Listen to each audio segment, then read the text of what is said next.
বর্তমান সূর্যের তাপ হলো ৬,০০০ ডিগ্রি সেলসিয়াস।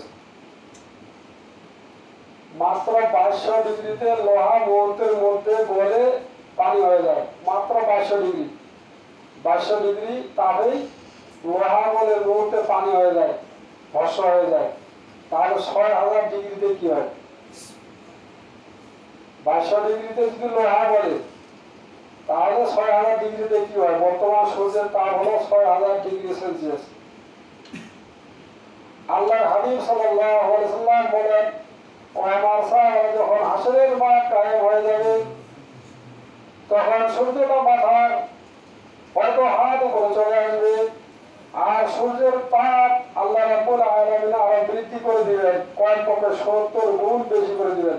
তাহলে কত ডিগ্রি সেলসিয়াস হবে সূর্যের তাপ?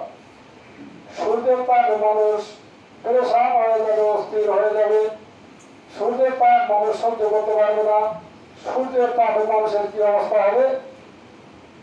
সূর্যের তাপে মানুষের অবস্থা হবে এমন যে মাথার মগজগুলো টকবক টকবক করতে থাকবে। বলেন নাউজুবিল্লাহ। ভাতের হাড়ের মধ্যে চাউলগুলো যেমন টকবক টকবক করতে থাকে, সূর্যের তাপে মানুষের মাথার মগজগুলো এরকম টকবক টকবক করতে থাকে।